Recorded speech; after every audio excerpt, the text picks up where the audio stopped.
October Red is sponsored by SA Security. Maximum security, minimum fuss. Don't know what's going on with the whatever you want. I like the black. We like it. Harlem Eubank, glad to have you back on the channel.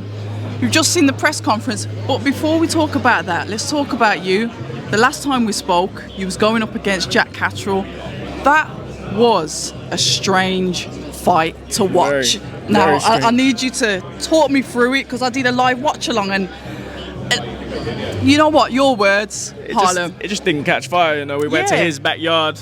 We expected him to bring the fight. He said he was going to change things. He said he was going to come and do something. And I think in the first round he realized that he couldn't. You know, I felt like I was growing into the fight nicely. I conclusively took round 4 and I was starting to gain momentum. As a fighter, you feel that switch. And yeah, you know, I feel like he didn't come to bring the fight in front of his crowd.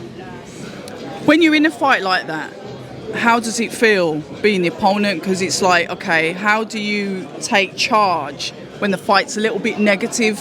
And when I say that, it was negative from both of you at times. It just didn't seem to get started. I was waiting and it was... Yeah, I feel like it was frustrating. That's what he's good at. You know, that's what he's known for, making the fights frustrating, making them boring at times. You know, I was trying to be patient and you know, and change that and flip the script towards the end of the fight, and the fight finished inconclusively after round 6, and it's frustrating. But you know, we have to go back to fight at world level, and you know, really show people what it looks like to meet in the middle of the ring, and that's what I'm ready to do. You know, looking forward. So how did you feel? Like you said, you were frustrated, obviously, at the end of the fight, how it ended. Everything was just so weird. I mean, I was sat at home and I was thinking, okay, is this which corner, which side stopped it? Who said what? They both got cuts. And it was just weird.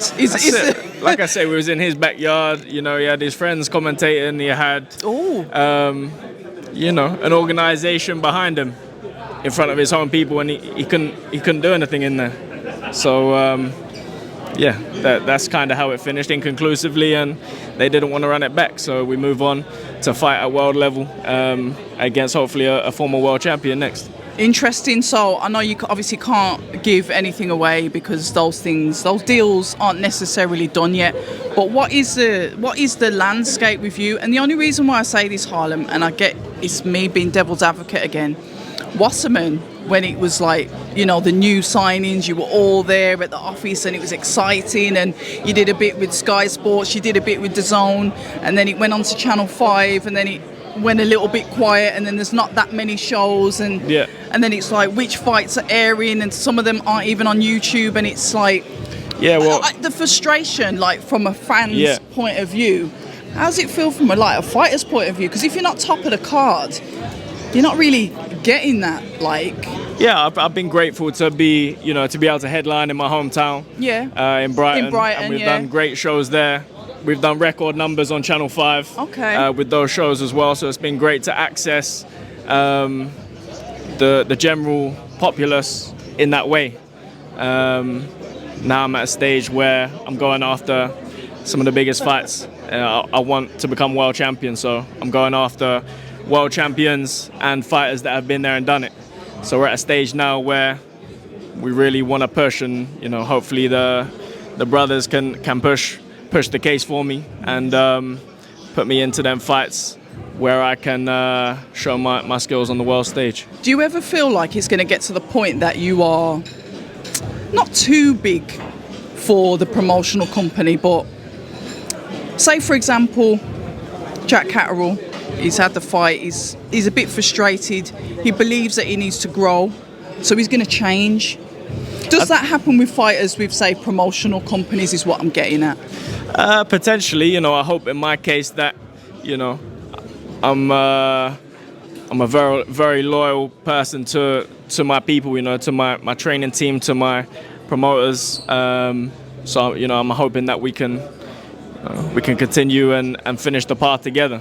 At the same time, I think that says, you know, what you said about him training, him changing his training team. Yeah. That says a lot. He's been with them a long time. He's fought at world level. He fights me and he changes his whole setup. That Are you taking that as a compliment to you? I think I have to. It speaks volumes. You know what? I didn't even think about it like that, but you put it out there now. So that was maybe the straw that dropped. Is it the straw that broke the camel's back, as they say? He realized he needed a change, but he only come to that conclusion after fighting Harlem Eubank. I wasn't meant to be at world level, and I feel like I frustrated him a lot in there, and he's gone back to the drawing board and made a lot of changes since. Interesting. So we'll see what happens with you. Fingers crossed everything goes good. Who knows? You could even be on the undercard of this. Who knows? It is your Team cousin. Eubank occasion. We're looking to secure a big fight on this card, hopefully, and if not, then a huge fight around the same type of date. And what are you going to show us this time around? What are you going to show us that's not going to frustrate us, and we're going to get to see the viciousness that is in you, that I've seen? That I was even talking about how much you've improved. I was like, yeah, we're going to see this. Yeah. And it was like, I think so I was just warming into it. This time? I was just warming into it. That was the warm-up. And now, you're going to see glimpses of what you saw the fight before. When I start letting my hands go, it's exciting. I'm always in exciting fights. It just so happened that I was in against a fighter last time out that is known for not necessarily being in such kind of fights. So that's how the fight played out. Yeah, fair enough. If you look at my fights before that, I'm an exciting fighter, and we're looking to be in great fights down the line. So the press conference, we're here for your cousin. I love the way that you always walk with him, because not all family members are like that, but you two seem quite tight. You're always with him. Yeah, I'm behind him. I'm willing him on to really go in there and show what he can do this time. I don't feel like he was himself last time at all. You don't? I don't. And why? Because I know Chris, I know what he's capable of, and I don't think he showed that in the last fight. I think this fight, I feel like he's really going to put a statement in. The better version of Chris we saw in the second Leon Smith fight, and he's got the same people preparing him this time. I know that no stone is going to be left unturned, and he's ready to put in an accurate Chris Eubank Jr. performance. It's interesting that you say that, because obviously I know he was with Bolmat before. Then he went to Jonathan Banks for a bit for this fight. I enjoyed the fight. You know him better than anybody else, and now he's switched, obviously, back to Bolmac. Why? Because to me, it looked all right under Jonathan. Yeah, it was an enjoyable fight last time out. Yeah, definitely. A fight that shouldn't have ever been that enjoyable or that close. Oh, it was brilliant. I mean, it wasn't close on the scorecards, but it was back and forth. Yeah, definitely back and forth. The fight we want to see. The fight I want to see, he takes this guy out, and that's what he should have done. And that's what he will do the second time. Right, okay, so he's looking, so no scorecards, we're not having that this time. He's going straight for the KO. Demolition, destruction. We know what Chris Eubank Jr. can do, and that's what I believe he will do in this second fight. Not overlooking the fight, because this is a money fight. This is what it is. This is the entertainment fight. But what does Chris want to do? I've spoke to fighters, and the reason why I asked this, Harlem, is I've spoke to fighters, and it's got to the point now where the belts aren't necessarily the treasure. The money is.